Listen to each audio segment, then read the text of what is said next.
Welcome to The Road Less Traveled with Tiffany Rosenbaum. This podcast is about sharing the success and failure of entrepreneurs. Join in and learn from others' mistakes so you don't have to go through the same hardships in business. Now let's welcome your host, business coach, real estate investor, and proud wife and mom, Tiffany Rosenbaum. Welcome back to The Road Less Traveled. We're excited to welcome back a familiar face to the show, Matthew Whitaker, founder and CEO of not only the biggest, one of the best, Evernest, since our last conversation where we explored his incredible journey of growing Evernest from 30 rental homes into one of the nation's largest property management companies. Matthew has continued pushing the boundaries of what's possible in our industry. Today, we're diving into the next chapter, exploring new ideas, fresh insight, and the trends shaping the future of property management. Whether you're scaling your business, embracing technology, or looking for inspiration from one of the industry's top innovators, you're in for a great conversation. Matthew, welcome back to The Road Less Traveled. Thank you. Well, that is a very kind introduction, and I'm very excited to be back. So excited to jump into some of this stuff. Sorry, I think we broke up. What'd you say? Oh, I said yeah, we did break up. So I said I'm excited to be here. That was a very kind introduction, and I'm looking forward to the conversation. Me too. Last time we spoke about so many things. We wanted to dial it in. And the last time we talked about scaling Evernest through acquisition, but I'd love to pull back the curtain just a little bit. Can you walk us through one acquisition from the very first conversation with an owner to the day the deal closed, and what convinced you this was a company worth buying? Yeah, that's a great question. And, each conversation starts out a little bit different, but there's really two what we call avatars of people that are interested in selling. The first one is somebody that's retiring, or ones that we're interested in buying. One is somebody that's retiring, and the other one is somebody that just wants to get completely out of the business. At the end of the sale, the big thing for us is that the owner wants to be out. So a perfect example is one we did back in October down in Florida. We got a call from this guy. Gray and I on my team had a conversation, and every conversation kind of starts out, we have a lot of confidential conversations with people, and we'll just find out a little bit about the business and find out, what's driving them to sell their business. There are times where it's actually not important, we're not the right buyer for their business, and we're very transparent about that. Like if somebody wants to stick around and run the business post-transaction, that's not something that we're interested in. So what we're trying to do is, in a, call it 30 to 45 minute conversation the first time around, is just identify, is this person in our sweet spot, in our avatar of what we would buy? And some things to answer kind of like the last part of that question is, like, we want to make sure that somebody doesn't have one huge owner or some combination of huge owners. And the reason is we don't want to pay and then have one of those owners get frustrated and then have them leave. And then we've paid for those owners to be, and kind of like expected them to be around for 3 to 5 years. And so when we look at a business, we think about what we call UPO, which is units per owner. And a good units per owner is somewhere between 1 and 2. Like Evernest today, I think it's like 1.4. We looked at one recently that's like 1.8. So it's, our goal is to have that number be as low as possible. And then we want to know who your 5 largest clients are. Those are the kind of like some of the first hurdles that we'll get over. And we'll ask questions. For us, it's important that you're in a market that we're in today. Evernest already has 50 different markets across the country, and it's really important. We would buy a bigger business in a new market, but it's really important that we buy more businesses in the markets that we're already serving. I'll put a pin there just so I'm not talking the whole time, and see if you have any follow-up questions about the first call. No, I love it. It's the first call, but after the first call, you've gotten a little bit of information. What's interesting, you want 1 to 2 units. We're 4.5 units per owner, but we're investors ourselves.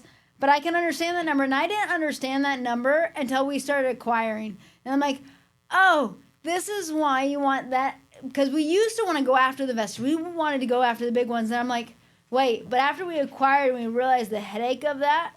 Like, no, we want that number way low. And so now we understand, and I can understand why you do that. But after you figure out the units per owner, what's the next step to figure out if they're a good fit? They want to go out of the business. They don't want to be part of it. They want to retire. What's the next step for you? Yeah, the next step is really an information gather. So if we kind of tell them a little bit about the Evernest process, which I'm doing right now, it's like this is very similar to that conversation. What does the timeline look like? And we'll obviously go through the timeline. What does it look like for your team? What does it look like for you in terms of financially? So if they are happy with the conversation and we are happy, well, the next step is an information exchange. And like I always think of the first call as being almost like a NARPM conversation.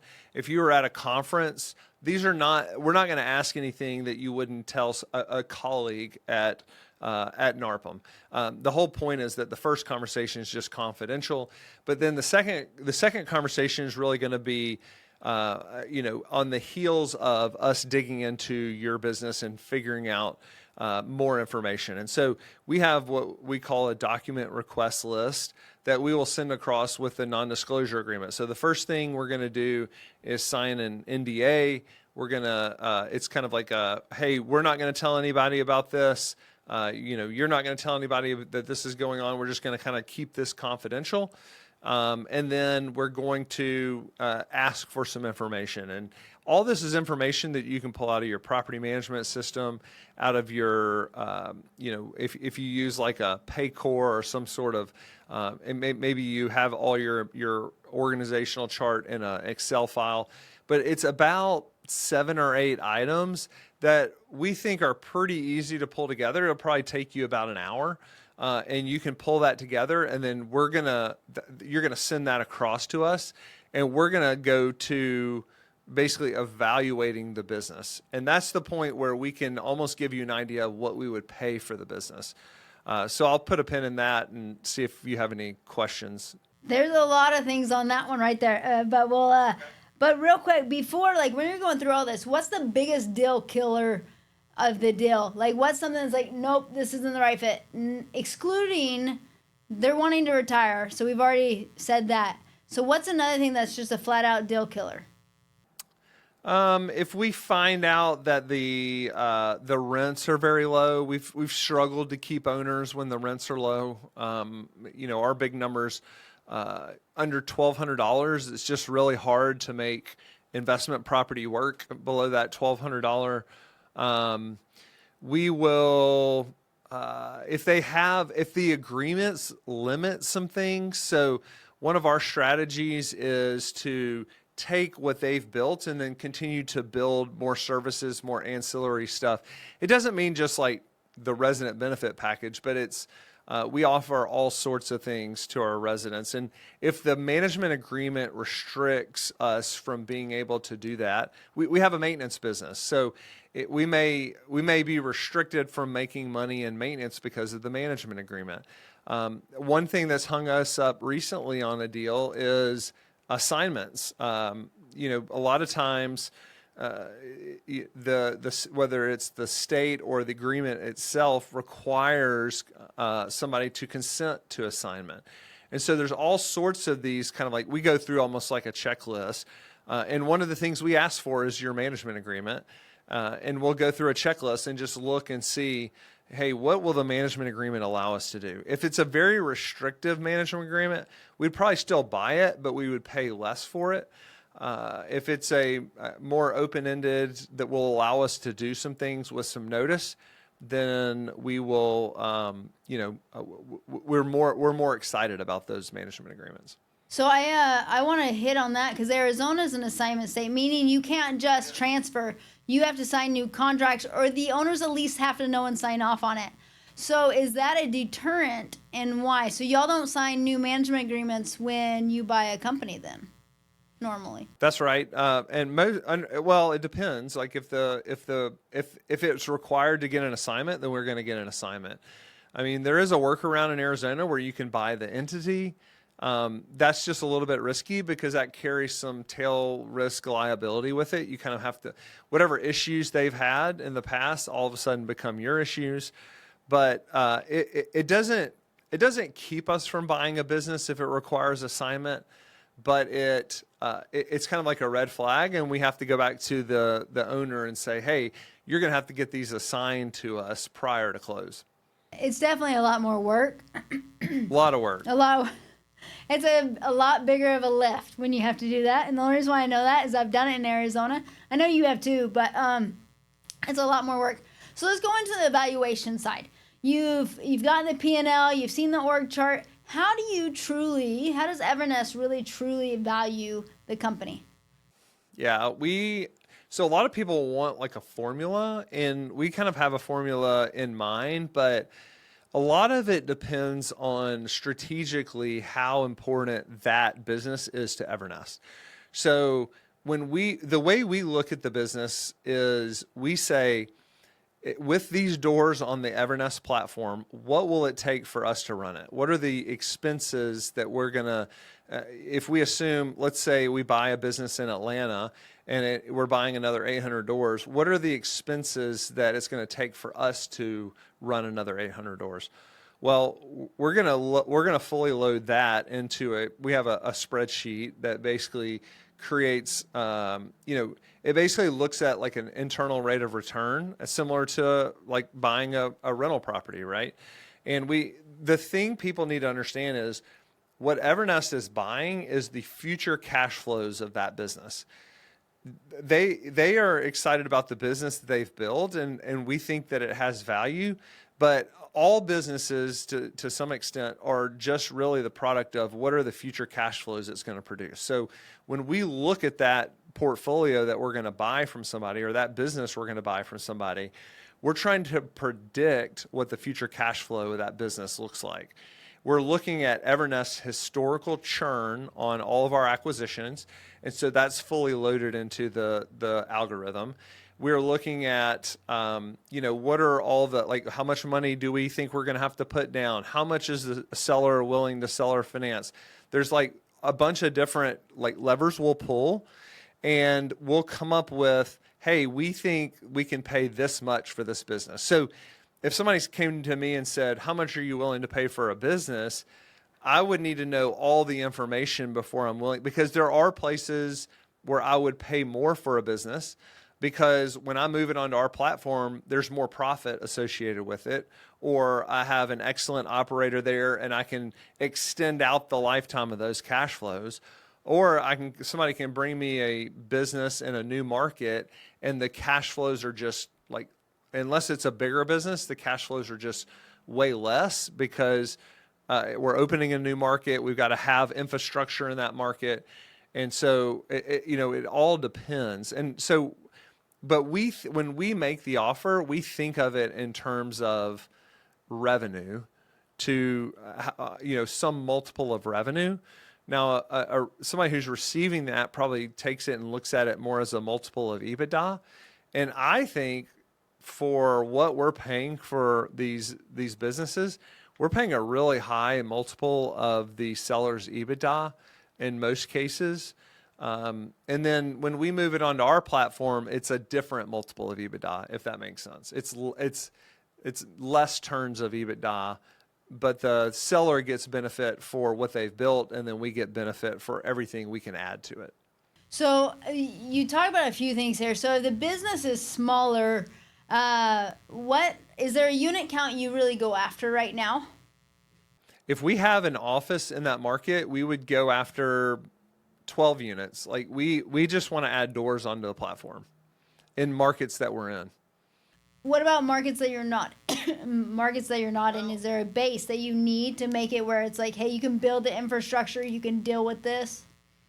Yeah, we can be profitable at a couple hundred doors, but we kind of internally say if it's not 300 homes, we're not super excited about it. And somebody that's 800 or 1,000 is way more exciting to us.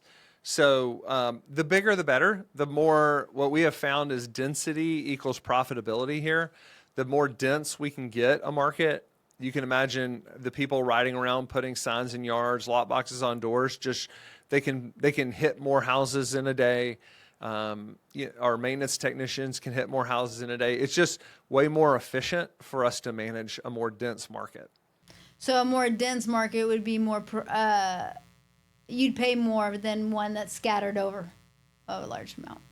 That's right. That's right. And in a market that we're more dense, we would pay more to be, I don't know if there's a word, denser, because we want as many homes in a market as possible, because the profit per home gets bigger and bigger the more dense it gets. So I'm gonna sidestep this because there's a business that just proved this in Arizona. Do you know of Rocket Lister? I'm gonna name them. They're freaking phenomenal. So I'm gonna give you. I know you're in Arizona, so I'm gonna give you a little tidbit. So there's all these other marketing agencies out there. Like you can. I'm not gonna name them because it's gonna put them underneath. But they charge $280 to do professional photographer, everything, right? Well, Rocket Lister, I love them. They post a sign, they take up a sign, they put a lockbox, they take down a lockbox, they do drone, they do professional photography, all for like $159 to $180. Beats everybody in the market and can get out there within 24 hours. So, but what you're saying is they're so dense in the market, they can do that because they hit properties literally right next to each other. And so I love that you brought that up because they've proven the model. When other photographers come into town, it's really hard to compete. They can't.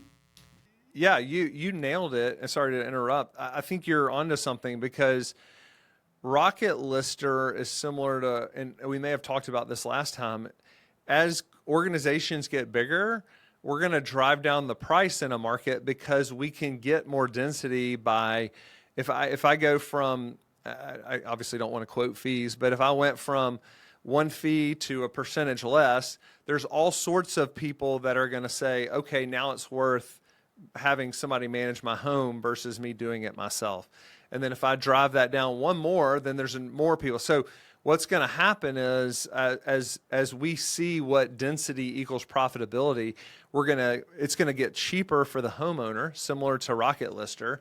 But because there's so much density, the companies can make money as well. 100%. I don't want to compare it to McDonald's or fast food, but it is like it's the more you have, the more profitability you can make. I've always been in the mindset bigger is better because then you can go more dense, you can manage more, you have more profitability, but you can drive the price down for the owners. And at some point, it's like, why am I managing my home?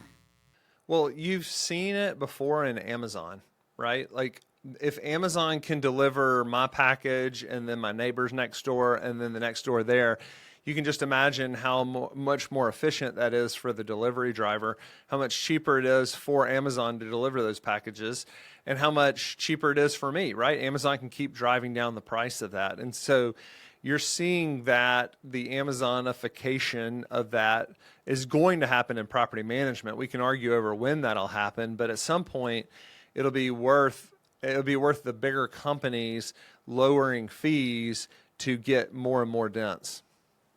Oh, I love it. We think alike, but it's happening. It's totally happening. So, I mean, we talked about this last time, but as you go through an acquisition, how much does the team play a part of the company you're acquiring? Yeah, in a market where I always tell people, like, one of the hardest things for us to do is find great people. So if you've already found great people, then we definitely want to keep them. What generally happens, though, Tiffany, is you have people that at a smaller business, which we buy a lot of smaller businesses. You know, when you're hiring for a smaller business, you're hiring generalists. You're hiring people that do a bunch of different things. And when they come onto the Evernest platform and Evernest starts managing for them, or they start working for Evernest, they need to become very focused on one thing because we're very departmental. And we have people that wake up and all they think about doing is collecting rent. And we have people that wake up and all they think about doing is listing homes all day. And so it's a little bit different job. And if somebody's interested in that and interested in working for a bigger company and maybe having the ability to grow their career at a company, those are the perfect, and we found some of our best people that that do that. One of our regionals is like that. She worked her way up, and now is a regional with us. But it's just a big step, right? Because if somebody's used to doing it all, going to just doing one thing can be very boring. Oh, it's true. As we've been able to acquire some really good team members from acquisition. But I do think there's a nuances. If you're acquiring a small, like you said, a small company, and they're used to doing everything, going to a departmental is a completely different mindset. And it can be. And I've seen that. And I've never looked at it that way until you just said it right there. I'm like, oh, that might be the part of the issue. You know? Yeah.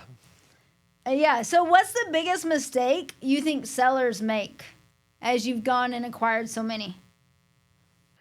You know, I think sellers, I would say this, and I've been a seller in some cases too. Sellers generally overvalue the company and overvalue what it is.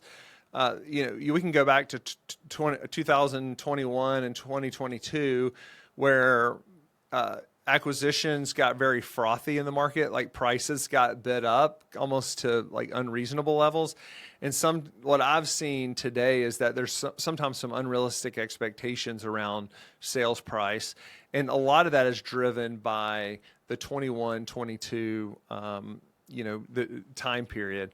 But I mean, that's with everybody. Like I do that. I'm a seller in some cases, and I do the same thing, right? I think it's always worth more than it probably really is. Let's see, what else do seller? I think I think that they undervalue how hard it is to transfer a big relationship. If I'm a property manager and I have 300 doors and one client is 80 of those doors, to me that client's super easy because I'm talking to that client all the time. He or she and I are like on the same wavelength, and it's just very simple. But transferring that relationship to somebody like us is super difficult, and that's where that client feels like they've had the owner, the boss, on speed dial, and they can call him or her at any time of the night, and they'll pick up the phone and answer the question. And when you come onto an Evernest platform, you have a property manager, but it doesn't feel like you have the owner of the business on speed dial all the time. It's just a different feeling. So, I think the other thing I would say that I always tell owners is when this goes wrong is when you don't have something to do post-transaction. And so being very clear about what next steps are, whether if you're selling the business to start something else, that always works really well because you're anxious to get to the next thing and start the next business. If you're selling this to retire, like you really need to have made the decision that you want to retire, because some of the worst relationships I've had is they try retirement for 6 months. They realize it's terrible for them. They try to get back in the business. Because of some restrictions, we're going to require people to, sign a non-compete. We don't want them jumping back into the business and taking customers that we bought from them. Then it's going to restrict them from doing that. And sometimes that can be frustrating. So, being very clear on what's next is super important. 100%. How often do you see small companies that you're acquiring struggle with their bookkeeping? Is that something that you see? Yeah, I would say a shocking number of them are underfunded in their trust accounts, and that we were able to clear that up at closing. Like I've actually had somebody sell the business because they needed to do that, and we kind of like cleared that up at we funded it. Evernest funded it as a result of that. But the other thing I would say is the financials. People very, very rarely do people get it all right, and that's okay. I mean, that's part of the thing here. Is these small mom and pop businesses or these smaller businesses, they're a little messy, and that's kind of like the point. that's the opportunity that we see, is we can come in and kind of like clean that up. But I mean, I've seen a lot of businesses that call rent, like the rent they received, all their revenue. And so when you're getting something as basic as that wrong, then, it just raises a flag for us. You brought that up. I had never seen that until the other day when someone showed me their P&L, and I had to tell them, hey, and I wasn't trying to be rude, but I'm like, you might need to look at this. This isn't really how it's done. And we had to have that hard conversation. But so often people are commingling or not understanding the difference. What would you say if someone's looking, hey, I want to sell in 3 to 5 years? What would you tell them to go do so they can get that piece at least right? Yeah, I mean, triple tying a trust account is one of the hardest things. Like, it takes me a minute to think through, okay, this needs to tie out. Just name the 3 things it has to tie out to. To make sure that your financial house is in order, having a great accountant that doesn't have to be on your payroll, but somebody maybe that's helping you close the books at the end of the month, reconciling the trust account, somebody that deeply understands property accounting, I think super important. Do you remember when you started? Did you do it when you first started? So I was very fortunate. My original partner was a CPA, and she set it all up perfectly. We were very fortunate, because if I had set it up, like, I would have made all of these mistakes, because I'm not like great at accounting, and I'm not great at numbers, and I would have completely screwed the whole thing up. I remember when we first started, I set it up. Okay. But I was lucky that I got a part of NARPM really soon after. And like literally within 3 months, we went to a conference, and I was sitting down. They were talking about trust accounting. I felt dumb. I went to Eric Weatherington. I'm like, what is this? Can you please tell me? And he sat down and he was like, Tiff, you need to know this. And I was like, oh. So we went back. We hired everybody we needed to hire, made sure it was correct. But if you're not used to real estate, you're not used to property management, that's something you got to figure out real quick. Otherwise, you can be. We've acquired someone as well that we had to tie up at the end. And those transactions, I would say, are probably some of the hardest and time consuming. Would you agree? Yeah, and it's very, and you mentioned having hard conversations. Like there's a lot of times that people don't even know that their trust account's underfunded. They're not operating in a manner that you would like. They're not being nefarious.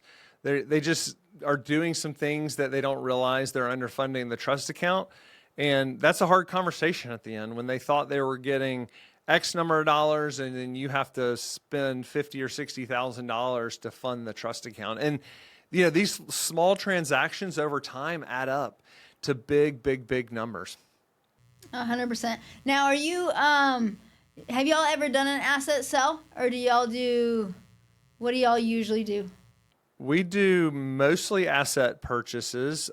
We have bought the companies in the past, but every time we do that, it seems to create all sorts of problems. So we would tell people today we're only doing asset sales. Okay. We do the same. So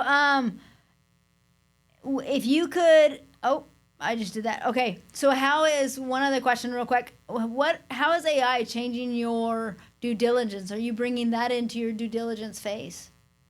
We are. I actually, right before this call, I was on a call with Gray Hall, who's one of our team members here, and he had created an AI generated dashboard that we could basically play with the sales price numbers. This is all stuff we used to do in Excel, and we could play with the down payment, and we could see internal rate of returns. And it's just like a very simple dashboard. What does the cash flow look like, projected cash flow look like over the next 5 years? So we're using AI to create those types of models. We're close. We're not quite there yet to being able to take the full email from somebody. Remember the kind of like second step in the process, the full email, and download all that information, drop it into Claude, and we've got a skill created that'll basically load all the information into all of our spreadsheets, and then we're ready to go to investment committee after Claude runs through it. Now, it's close. It's not quite there yet. So it takes out some of the analyst and just data importing skill. That's amazing. So how much time do you feel like that's going to save you by bringing AI into your business through this investment side?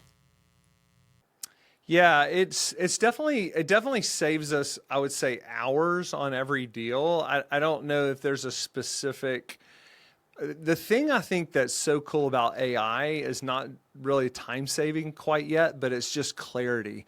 You can ask questions. You can kind of like dig a little deeper and say, hey, what happens if this happens? And so like I actually think of AI as kind of like a great thought partner on some of these acquisitions, and using Claude more to help my thinking and our strategy on it.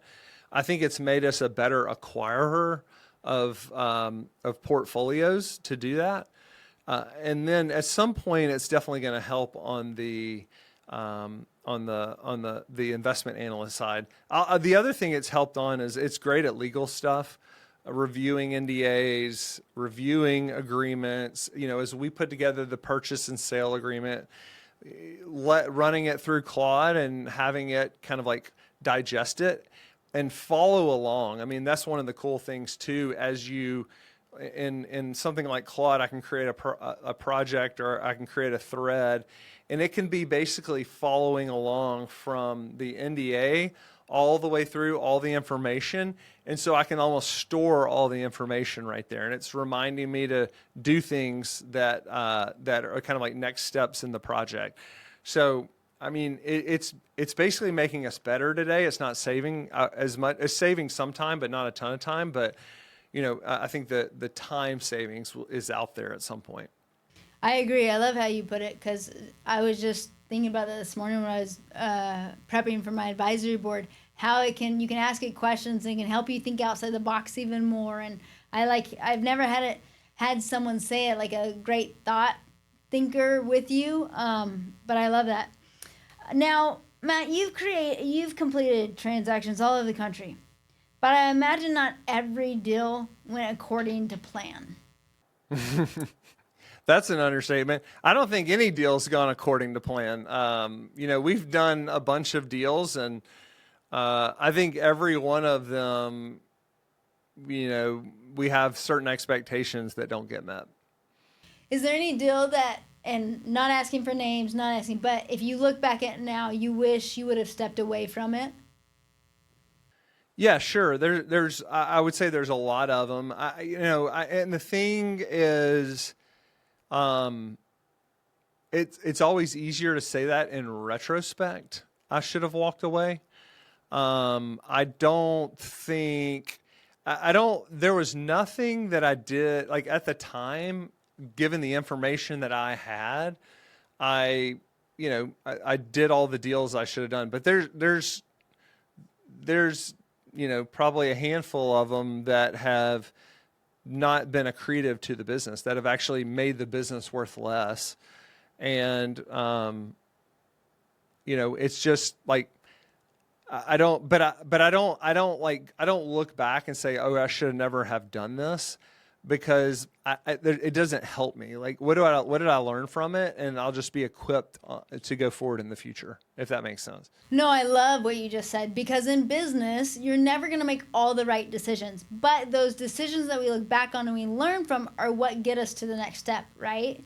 Like so often, and I love that you said, well, I don't look back and say, I shouldn't have, or I wish I should have, because at the end of the day, that one decision, it might have not been the best, that one decision gets you somewhere else and gets you farther along. If Elon Musk looked at every stupid decision he made and, dwelled on it, he definitely wouldn't be the man he is today. Well, and honestly, the way I think about it too, like if I'm not making dumb decisions, then I'm not making enough decisions.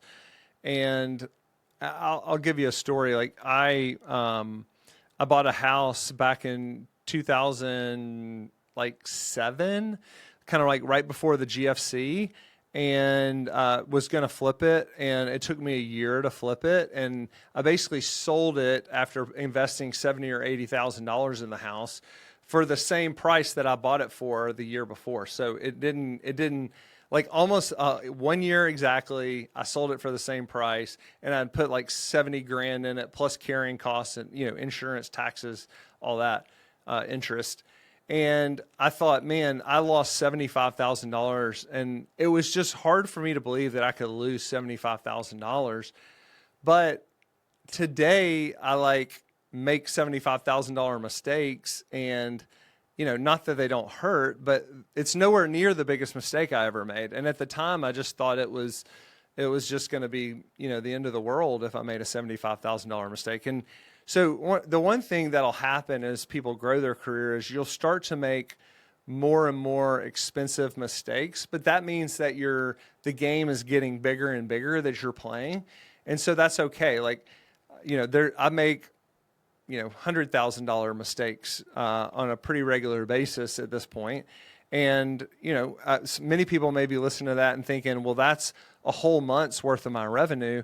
Yeah, but at some point, maybe it's only a day of your revenue. And, and you got to think of it like that. So I'm a huge Bezos fan. And one of the things he says is the great thing about business is you can make mistake after another. In baseball, you can only hit a grand slam and it only counts for 4 runs. But in business, you can score thousands of runs with 1 home run. And so I think about that a lot. We're not limited on what we can do with our wins in business like you are in baseball. Oh, I love that. And I love that you brought up Jeff Bezos, because as you were talking about the mistakes or whatever, he talks about the $1 million mistakes. Like, it's like if you got to be able to make decisions quickly, because you learn through your decisions and you learn through your mistakes to get the outcome you want. And like you said, 1 grand slam in business, man, you got hundreds and thousands of great things happening. So I love that. That's right. Now, I want to full circle this a little bit, because at the beginning I asked, how you evaluate companies. And every day you have people that are trying to sell their companies, say, hey, how do you evaluate them? And one thing you said is, I totally agree, it really depends on the business.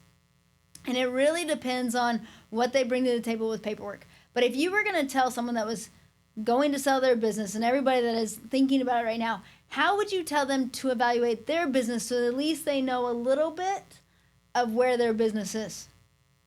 Yeah. I would say a few things. Like, one of the big macro things, it would be, how important are you to your business?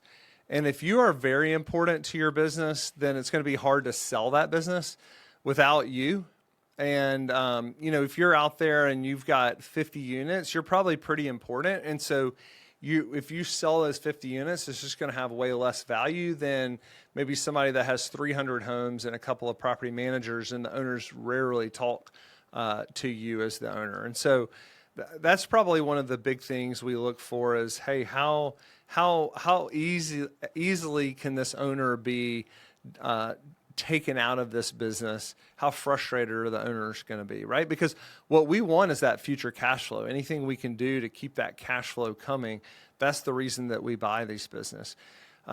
Again, some of the stuff I hate, it's pretty simple because there's not a ton of stuff here, but it's like units per owner. What's my average rent? If you have more than $1,400 per month rent, that's way better to us.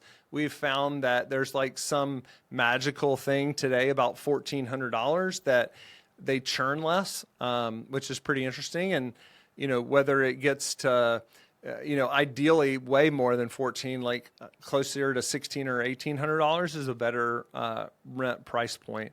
If you have 1 or 2 big owners, that's of course a problem. If your houses are spread across a big metro, that's different than tightly coupled in a place like Atlanta, maybe on the north side of Atlanta, just a big difference.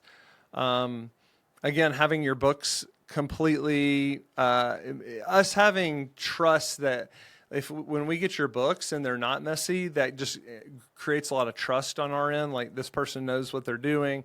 We can kind of like trust this information. Yeah, I mean, it's a lot of this stuff is just repeated over and over again.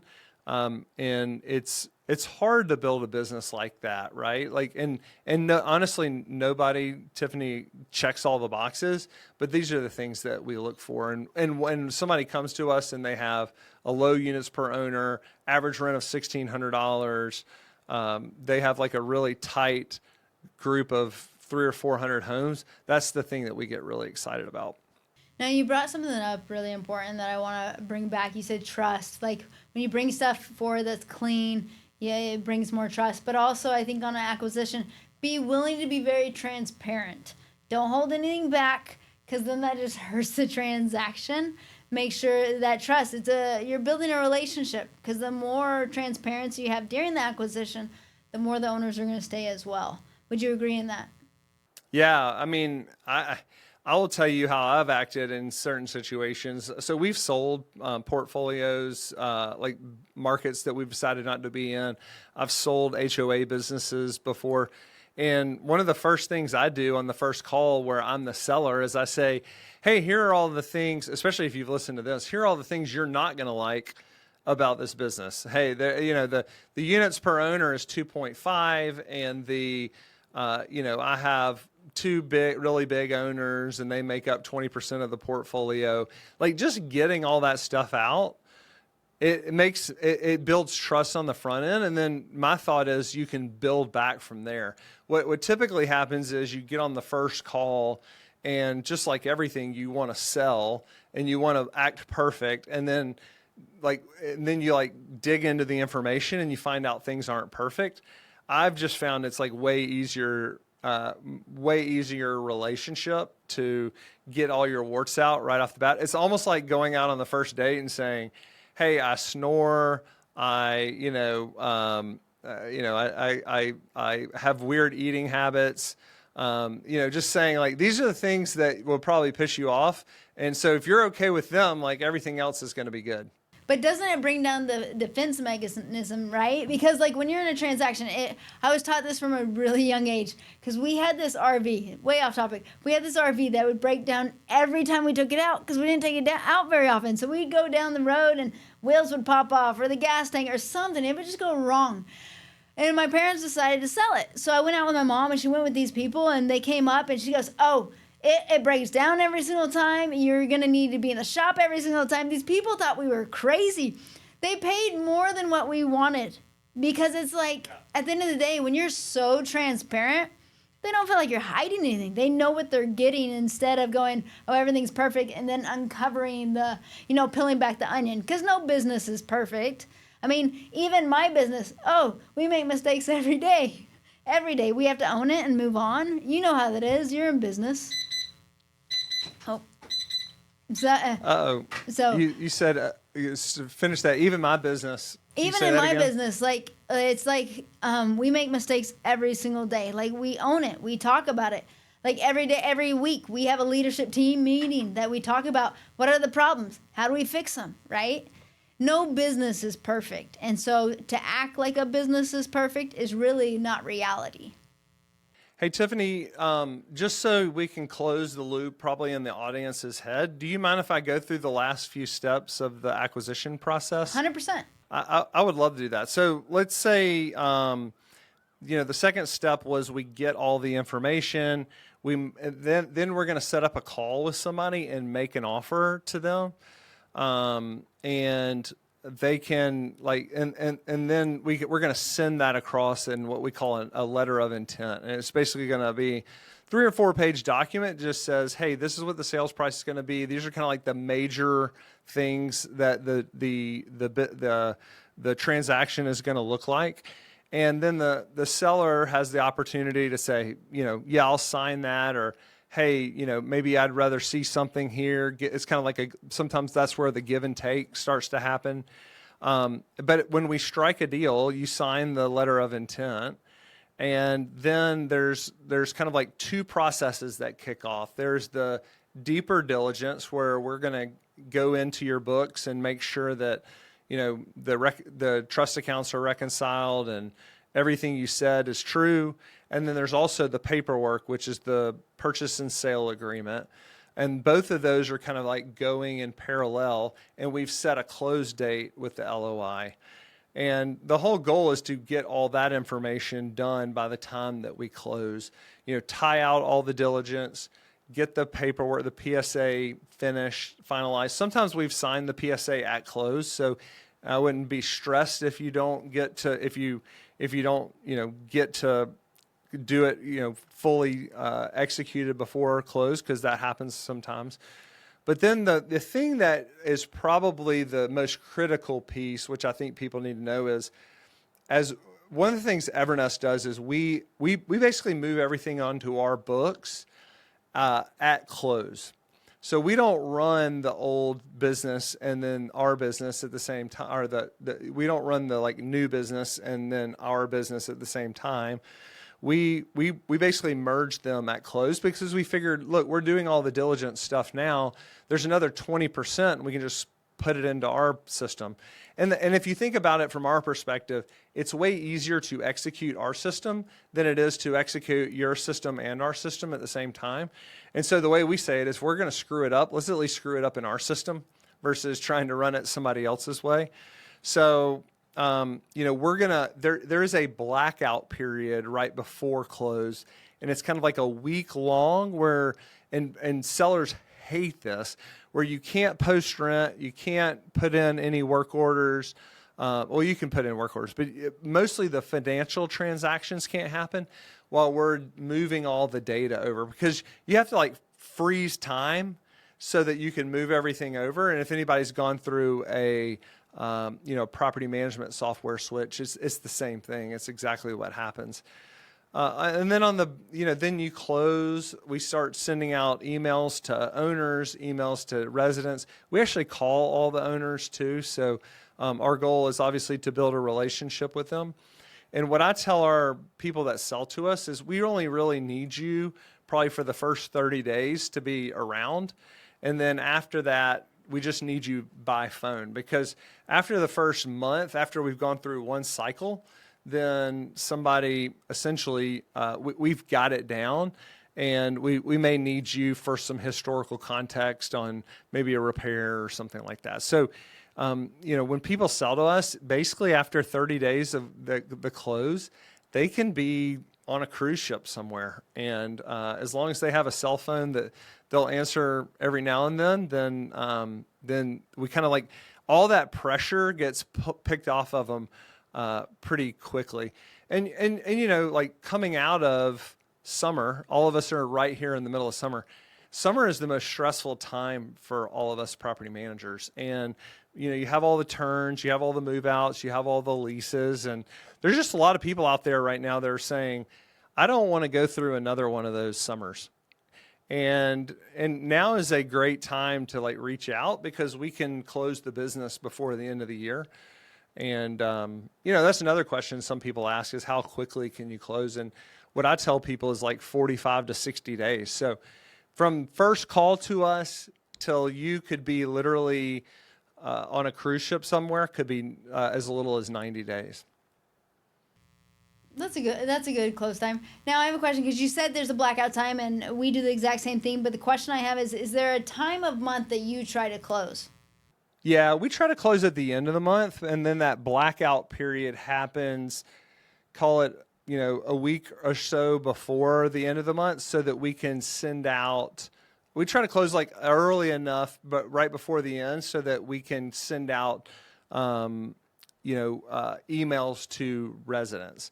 So, and you have a traditional month close, and that way it's a pretty clean thing, pretty clean way to do it. Okay. Yeah, I haven't seen it done like that. Is it because you want to grab rents on the first? Is that kind of how it works? That's how it all, as you know, the rhythm is, how do we bill rent at the first of the month, and then let's build back from there. Okay. Is there any advice you'd give someone that's looking at selling or looking at acquiring a business in the property management industry?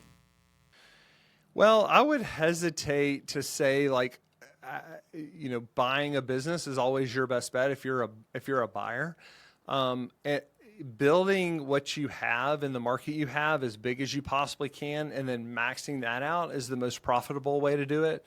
If you are going to buy a business, it's way more profitable to buy it in your own market versus trying to go to multiple markets. It's always sexier to say you serve multiple markets. It's just less profitable. So if you want to be sexy, then you can run multiple markets. If you want to be rich, you can serve one or fewer markets, let's say. And, as a seller, having some of these conversations is free. And, if you're 12 or 24 months out, I would go ahead and start having some of these conversations. You're going to find by talking to people who you get, a warm and fuzzy about. And it is going through a transaction is a tough process. Like that 90 days, call it 60 days to close and then 30 days on the tail end of after close, that 90 days from soup to nuts can be stressful. And so you want somebody that's kind of you like to deal with, and there is going to be some friction. So you want to be able to have somebody that you can kind of work out a mutually beneficial solution to, because I don't think I've ever gone through a transaction where there wasn't something that came up that we had to work through together. So last little thing, if someone does want to reach out to you and someone wants to discuss with you maybe selling, what's the best way to reach out to you, Matt? That's great. There's like a really easy way to just kind of like connect with us, or at least find out more information without even talking to me. We have a website called PM Path. PM is in property manager, path, PATH.co. There's no M on the M, pmpath.co. It has all the information on there. It's got some videos, like what to expect when you're selling. There's a form on there that you can submit, and if you're interested in connecting with Gray or me to talk about selling your business. If you don't want to wait that long, you can reach out to me either on LinkedIn. I'm on there a lot, posting my thoughts, or they can email me. It's mwhitaker@evernest.co. Perfect. Well, we really appreciate you coming out today, Matthew. I love the insight, the knowledge you have, and I know a lot of people in the industry look up to you, so we appreciate it. Well, you're very kind, and I appreciate you having me back on. It's an honor to be on twice. Well, we appreciate it. Thank you so much. Thanks for tuning in today to The Road Less Traveled. If you're organizing an event, workshop, or simply planning something exciting and would like to have Tiffany Rosenbaum join you, or want to have her on your podcast, visit TiffanyMRosenbaum.com and click on Book Tiffany to get started.